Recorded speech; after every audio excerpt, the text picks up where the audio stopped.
Mundial de Fórmula 1, dia 30, a penúltima prova da temporada 88, Grande Prêmio do Japão. Senna e Prost, agora é tudo ou nada na conquista do campeonato de pilotos. Grande Prêmio do Japão, ao vivo, direto de Suzuka, dia 30, a partir de 2 horas da manhã. Oferecimento cerveja Brahma Chopp, fique com a melhor, fique com Brahma Chopp. Camisas e malhas US Top, o mundo trata melhor quem se veste bem. Do seu posto Esso na Fórmula 1 com você. Nescafé na Fórmula 1, bons momentos pedem um bom café. E produtos da Vemi, natureza pura. A lei estabelece que a propaganda eleitoral, através de cartazes, só pode ser feita nos locais previamente designados pela Prefeitura. Assim, é proibida a colagem de cartazes em postes, a fixação de faixas em prédios públicos, pichações em ruas ou bens particulares, salvo neste último caso, se houver autorização prévia do detentor da posse do imóvel. Os candidatos que assim agem estão violando a lei, sujando a cidade e danificando o patrimônio público e particular.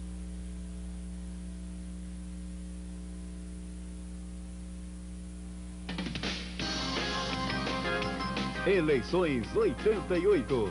Oferecimento Poliude Tramontina, o super cabo de madeira que resiste a tudo. E Perdigão, a marca que confia no que faz.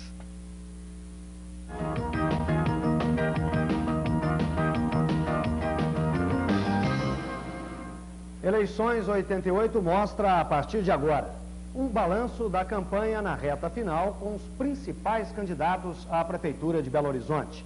A disputa eleitoral em Ouro Preto. Entrevista, as histórias de Bias e Andradas em Babacena e a próxima eleição. Belo Horizonte, um pouco da história de suas administrações principais, o comportamento do eleitor. Belo Horizonte, sua história, seus prefeitos.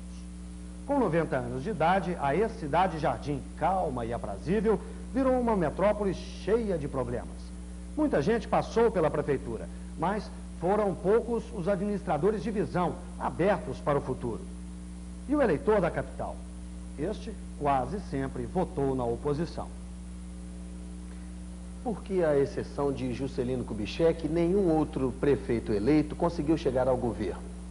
Quando eu penso, é porque o peso político de Belo Horizonte, até há bem pouco tempo atrás, era relativamente pequeno face ao número de municípios do Estado e às várias regiões e ao próprio peso eleitoral do Estado como um todo.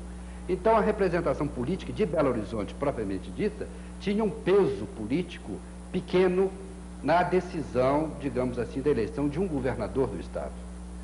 Basta dizer que até há cerca de 10 anos atrás, Belo Horizonte não elegia os seus próprios deputados estaduais. A maior parte deles tinha 80% dos seus votos em Belo Horizonte e o restante dos votos eram conquistados no interior do Estado. Então, no meu modo de entender, dado o peso político relativamente pequeno de Belo Horizonte, dentro do contexto eleitoral político do Estado. O senhor concorda?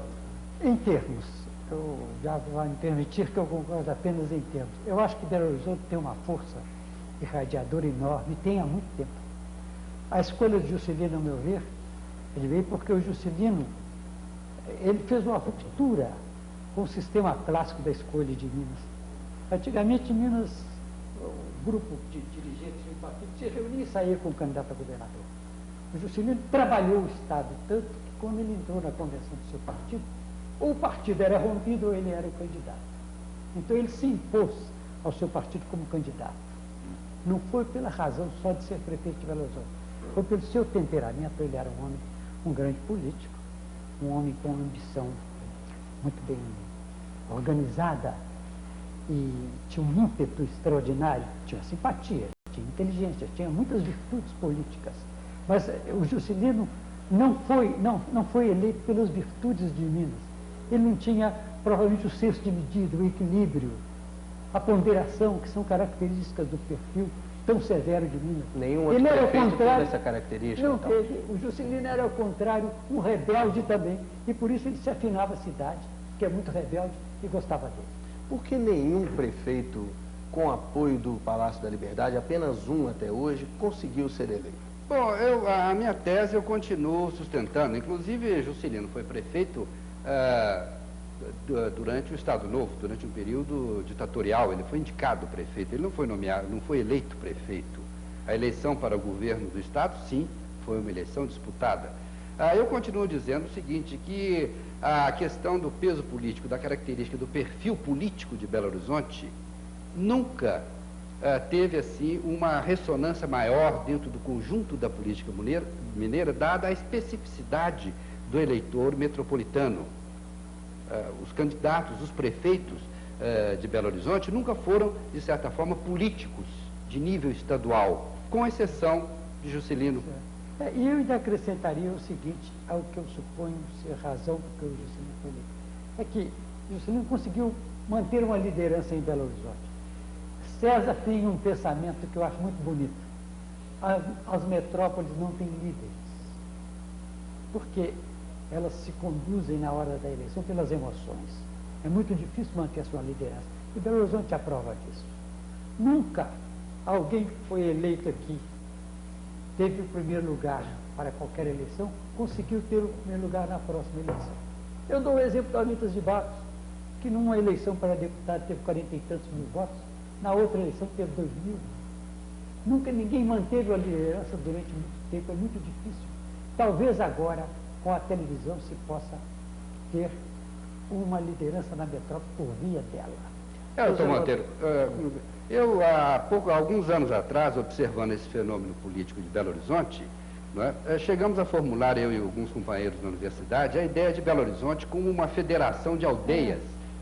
É curioso, dentro de Belo Horizonte ainda existem as chamadas colônias, os eleitores, os residentes aqui, oriundos de Montes Claros, ou de Pouso Alegre, ou de Governador Valadares, em geral, eles mantêm uma certa fidelidade, não a Belo Horizonte, mas a sua política de origem, a política da cidade natal, onde ele vivia. Então, esse eleitorado instável, oscilante, que eu acredito que já não exista mais hoje. Eu acho que hoje Belo Horizonte já tem uma personalidade, já tem um perfil político muito próprio e de grande magnitude, e por isso é que eu acredito que as próximas eleições municipais, estas de 15 de novembro, são eleições cruciais, um verdadeiro divisor de águas na história política de Minas, daqui para frente, porque Belo Horizonte hoje já constitui, digamos assim, um centro, a espinha dorsal da política mineira, o que não era há algumas décadas atrás. O senhor acha que o eleitor de Belo Horizonte é rebelde, doutor? A cidade é rebelde. A cidade é rebelde. Nunca tivemos aqui prefeitos eleitos com o apoio do governador. Em geral, os prefeitos que se rebelavam, os que pertenciam aos partidos da oposição, é que eram eleitos. Por quê? Aliás, porque as metrópoles tendem à rebeldia em países como o nosso. Nós não temos ainda partidos fortes, nem consciência de partidos. Cada eleição há uma improvisação de posições, que faz com que seja muito difícil você comandar ou dominar o eleitorado das grandes cidades. E os homens, os rebeldes, que são mais exaltados, porque tem mais atividade, as minorias, elas conseguem prevalecer sobre as minorias, sobre as maiorias, na hora das eleições, exatamente por causa dessa característica de rebeldia. Aquele espírito mineiro de conciliação, então não vale para isso? Eu creio que não. Eu acho que esse espírito de conciliação, a chamada mineiridade, é uma instituição em falência. Né? É uma instituição em falência, não é? Minas Gerais, pela primeira vez em sua história, está, no meu modo de entender, enfrentando uma nova composição política, um novo perfil político. Com a eleição do governador Newton Cardoso, eu acho que as coisas, e com o bloco de alianças de classes e de setores e de segmentos sociais que o apoiaram, eu acho que está havendo algo de inovador na política mineira, no sentido de que Minas já não é a mesma. A política tradicional de Minas está na defensiva, está acuada, surgem novas forças no cenário político mineiro, né? As massas periféricas, tanto de Belo Horizonte como das cidades de porte médio, isso, já com maior autonomia, com maior desejo, com maiores aspirações de um voo de ambições mais mais longos, não é? Então eu acho que a política mineira está mudando bastante, a conciliação, até certo ponto, é uma prática do passado e a tendência é uma radicalização maior. Eu também acho, eu concordo com o Diabos, acho também que falta a Minas pela nossa própria índole. Nós somos conciliadores da verdade, nós temos uma índole conciliadora. E fizemos da prudência, do sentimento de moderação, da falta de ambição, as nossas maiores virtudes políticas. Mas hoje, a política, os líderes modernos, têm que ter uma pitada de ousadia e de audácia. Tanto que eu acho que Minas, que lidera a política brasileira ou liderou durante toda a época republicana, tem que acrescentar essas virtudes clássicas, um pouco do que eu chamo de virtudes do tempo, que são a audácia e a ousadia, para atender as inclinações do mundo contemporâneo. Na história de Belo Horizonte, quais foram os prefeitos mais importantes que mudaram a face da cidade? Bom, eu realmente não seria a pessoa mais apropriada para responder essa sua pergunta, porque meu tempo de residência em Belo Horizonte não é assim tão longo. Mas eu assinalaria, evidentemente, Juscelino Kubitschek, né, que foi um marco, tanto como prefeito, como depois como presidente da República. Juscelino é um marco na história brasileira, não é?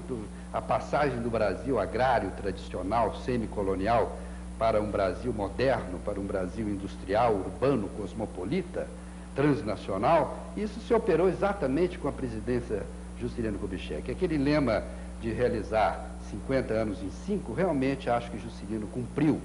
Né?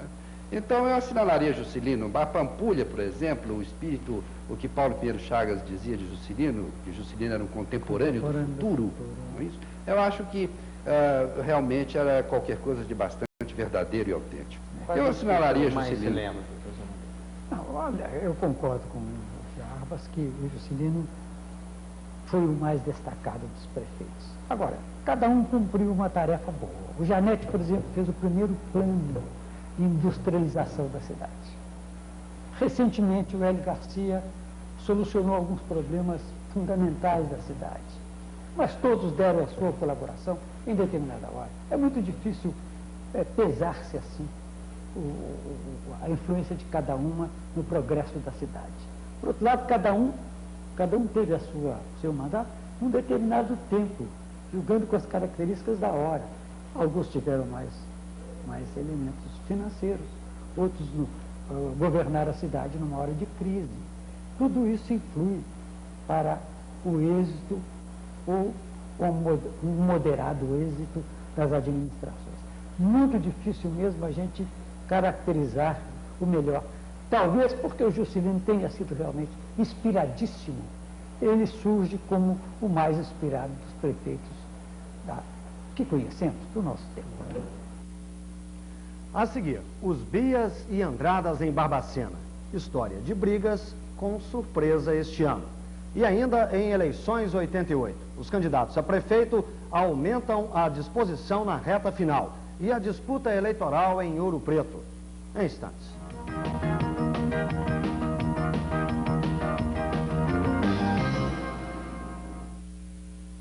Próximo sábado. Você me mostra como o Mad Race se diverte barato e eu te mostro a sofisticação que você tanto deseja. Um acordo de paz entre Mad e Davids acaba levando o rato a encarar uma fera do boxe. É grande ou eu estou vendo mal? Ainda está acertado. A gata e o rato. Próximo sábado.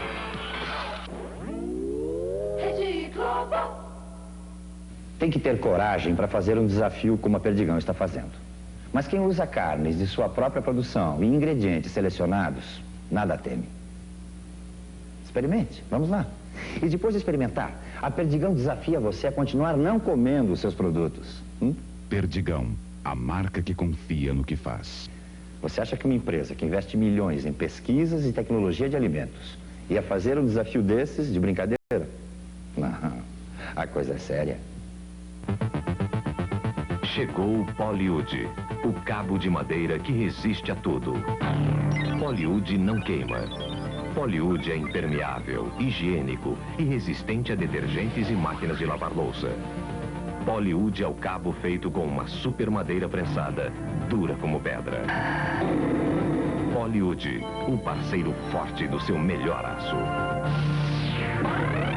Hollywood, exclusividade Tramontina. O sucesso de amanhã depende do investimento de hoje. Prepare-se pelo telecurso para prestar os exames supletivos do 2º grau. Estão no ar os programas de Química, Física, Geografia, Matemática, Biologia e OSPB.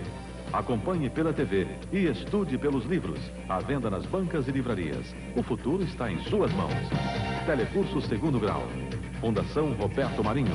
Fundação Bradesco.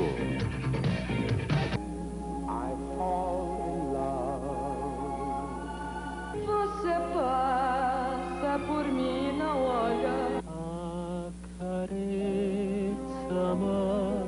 What a difference a day made. Alguém como tu, assim como tu.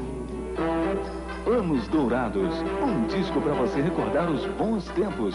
É som livre. Não existe o chamado voto em trânsito. Quer dizer, você só pode votar onde é eleitor. Se, no dia 15 de novembro, você estiver fora da zona onde é eleitor, deverá justificar-se pela falta à eleição.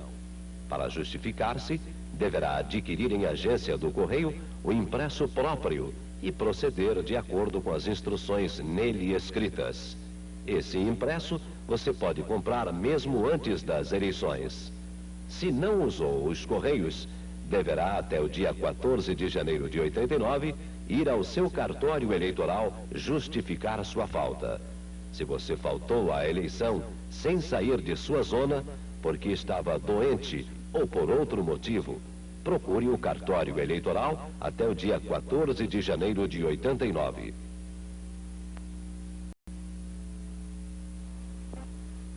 Seja assinante da Bibliex e receba bons livros. A Bagaceira, Reino Negro de Palmares. Estudo de problemas brasileiros. Guerra nas Estrelas. Os 3 grandes capitães da Antiguidade, volume 2.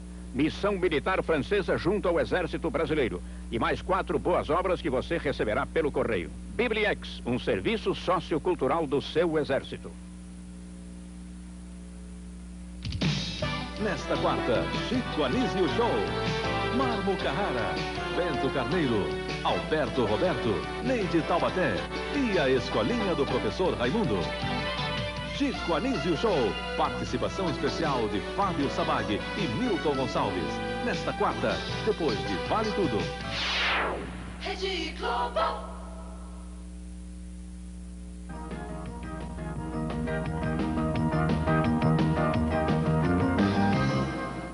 A partir de Barbacena, os Bias e Andradas alcançaram projeção e participaram ao longo do tempo da vida política do Estado e da República, mas sempre brigando, com interesses em conflito e divergências que pareciam insuperáveis apesar dos laços de família.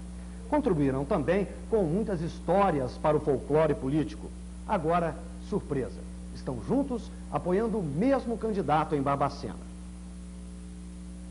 O impossível aconteceu em Barbacena. As famílias Bias e Andrada se uniram na disputa pela prefeitura da cidade. Mas, segundo o ex-deputado federal José Monteiro de Castro, isto é esperteza de Bias e Andrada. É que as duas famílias, isoladamente, não conseguiriam eleger seus candidatos. Deputado Bonifácio Andrada, o senhor concorda com isso? Não, é um acontecimento político normal que ocorre em Barbacena. 2 grupos estão fazendo aliança partidária para eleger o seu candidato. É lógico que existem várias causas que levaram a essa situação, mas não é esperteza no sentido que está sendo posta de uma maneira cheia de brincadeira pelo meu amigo ex-deputado Zé Monteiro de Castro. Essa união de Bias e Andrada sobrevive a 15 de novembro? A política de Barbacena, ela é muito focalizada por causa dessas disputas havidas, sobretudo no passado, entre a facção dos Andradas e a facção dos Bias. Mas é uma ocorrência que me parece muito normal. Toda Minas Gerais, todo o Brasil tem várias Barbacenas. O que aconteceu foi que as lideranças locais de Barbacena, o antigo deputado Bias Forte, que foi governador, e o deputado José Bonifácio, que foi depois presidente da Câmara, vinculados a lutas políticas em Minas de muita projeção, essas duas lideranças levaram para o cenário federal as suas disputas locais. E assim aqui Barbacena ficou sendo símbolo desses conflitos municipais e por isso é que é relembrada sempre. É verdade que os dois não se cumprimentavam nem na intimidade? As lutas políticas, quando são feitas dentro de uma cidade, de uma área urbana que vive mais em termos de comunidade do que de massa, do que sociedade de massa, aí os rancores são muito grandes, os conflitos são enormes, sobretudo quando há entrelaçamento de famílias entre as duas facções. Então entram elementos psicológicos que fazem com que esses conflitos tenham assim uma ênfase, às vezes até exagerada e radical. De modo que isso de fato ocorreu em Barbacena, uma separação muito grande entre os chamados bonifacistas e biistas, e ao ponto de haver entidades locais que pertenciam a um grupo e entidades locais que pertenciam ao outro. E cada partidário de um grupo frequentava mais essa ou aquela entidade. Era o caso, por exemplo, de hospitais até farmácia, e durante um certo tempo até cinema. Eu, quando era criança, eu me lembro que o cinema Apolo era frequentado mais pelos bonifacistas, e o cinema Brasil era frequentado mais pelos biistas. Como é que o senhor vê o fato de a Praça dos Andradas está a estátua do senador Bias Fortes, na rua José Bonifácio está a casa dos Bias Fortes? Aí é uma coincidência. É uma coincidência histórica, mas que revela um outro lado. É curioso que essas disputas, esses conflitos surgiram em 1930. Com a Revolução de 30, os Andradas eram liderados pelo presidente Antônio Carlos, que aliás fazia mais política em Juiz de Fora do que em Barbacena. O embaixador Zé Bonifácio, o deputado Zé Bonifácio, líder da Aliança Liberal, morava em Barbacena. E foi feita a Revolução de 30. E o velho deputado Bias Fortes se aproximou mais do vice-presidente Melo Viana e não tomou uma posição assim muito forte, muito enfática a favor da Revolução de 30. E aquele que seria deputado Zé Bonifácio, mais tarde presidente da Câmara, que morreu há pouco tempo, meu pai, ele então foi nomeado prefeito de Barbacena, e essa nomeação desgostou muito ao deputado Bias Fortes, e aí começa um conflito político que vai ser do conhecimento do povo mineiro e mesmo vai ter certa alarde na vida nacional. Esse conflito é um conflito curioso, mas é um conflito muito comum às pequenas comunidades políticas. Em toda parte há esse tipo de conflitos, mas que por causa das lideranças locais é que tiveram uma repercussão maior. Agora, e o fato das duas famílias serem parentes? Isso pesou também nessa rivalidade ou aumentou essa rivalidade? É curioso essa pergunta pela seguinte razão. Os Andradas, aliás, um Andrada casou-se com Matã, um Bias Fortes casou-se com Matã. A partir da década de 20 é que começaram os conflitos que foram depois estourar, depois de 30. E o curioso é que antes de haver essas ligações familiares, os Andradas e os Bias eram ligados em Barbacena, faziam parte do mesmo partido. Essa ligação política começa no fim do século passado. Eles eram unidos e unidos participaram da vida pública de Minas e do Brasil. Depois dessas ligações familiares é que começam a surgir os conflitos, é que começam a surgir os desentendimentos. E qual foi a maior briga entre as duas famílias? Eu creio que a maior briga começa na fase de 33, é muito forte a briga em Barbacena, e depois na fase de 37. Em 33, José Bonifácio era prefeito de Barbacena, era uma liderança muito jovem, uma liderança muito vigorosa, enfrentou os seus adversários com muita energia. E também, a partir de 37, Bias Fortes era prefeito de Barbacena e enfrentou os seus adversários com muita energia e com muita radicalização. Essas duas fases, que são as fases, a meu ver, em que o povo de Barbacena assistiu os maiores impactos e as maiores colisões políticas ali naquelas partes da Mantiqueira Mineira. Todavia, essa união hoje, ela de fato iria fazer, ela iria provocar uma certa estranheza em muita gente. Quero lembrar, por exemplo, um correligionário nosso antigo Barbacena, Tertulino Rodrigues de Oliveira. Esse homem, se estivesse vivo hoje, ia ficar espantado das duas famílias estarem unidas em torno de um mesmo candidato. Mas já o seu neto, que convive hoje com uma Barbacena que está ligada ao Rio de Janeiro, ligada a Belo Horizonte, acha isso muito normal e até curioso. E qual a história mais pitoresca nessa guerra? Existem vários episódios que na época eram episódios que provocaram momentos de muita aflição na vida da cidade, mas que contados hoje são episódios assim um tanto pitorescos. Isso é uma opção de episódios, né? E são episódios às vezes que põe numa situação um tanto curiosa os Andradas e outros episódios por uma situação curiosa os Bias Fortes. Por isso eu prefiro não me referir a nenhum deles. Você poderia contar pelo menos um que envolvessem as duas? Não, eu creio que os episódios assim, mais curiosos foram quando a sogra dos dois, a sogra José Bonifácio, a sogra Biasfora, adoeceu. E foi, então, ia ser operada. Aí as duas famílias tinham que dar assistência, né? A avó dos seus respectivos filhos. Então havia aquele constrangimento enorme em se encontrar dentro do mesmo hospital. E aí surgiu uma série de fatos curiosos. Mas eu creio que isso aí é mais uma Barbacena de comunidade. Hoje a Barbacena é uma cidade com mais de 100 mil habitantes, que já vive mais uma sociedade de massas, em que os políticos têm que, de fato, se empenhar para se adaptar às exigências dos novos tempos, porque senão eles ficarão para trás, apegados ao passado, e aí não conseguirão sobreviver no futuro. Deputado, muito obrigado. No próximo bloco, a campanha na histórica Ouro Preto e um balanço dos candidatos à Prefeitura de Belo Horizonte. Em instantes.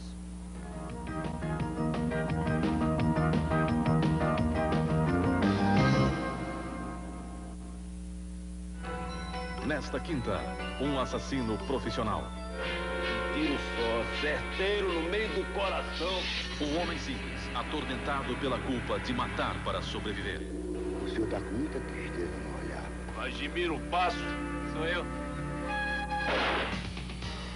Nuno Leal Maia é O Matador, de Odovaldo Viana Filho.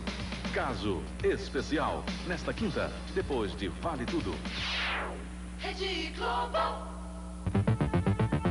Chegou o Poliud, o cabo de madeira que resiste a tudo. Poliud não queima. Poliud é impermeável, higiênico e resistente a detergentes e máquinas de lavar louça.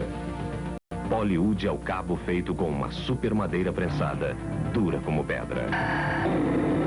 Poliud, o parceiro forte do seu melhor aço. Poliud, exclusividade Tramontina. Tem que ter coragem para fazer um desafio como a Perdigão está fazendo. Mas quem usa carnes de sua própria produção e ingredientes selecionados, nada teme. Experimente, vamos lá. E depois de experimentar, a Perdigão desafia você a continuar não comendo os seus produtos. Perdigão, a marca que confia no que faz. Você acha que uma empresa que investe milhões em pesquisas e tecnologia de alimentos ia fazer um desafio desses de brincadeira? Não, a coisa é séria. Estrela do céu, vem me amar, algas do mar, vem me molhar, porque mesmo triste tenho tanto amor pra te dar. Estrela do céu, vem me amar, algas do mar. Ligue na Rádio Globo 1150, a melhor programação do AM.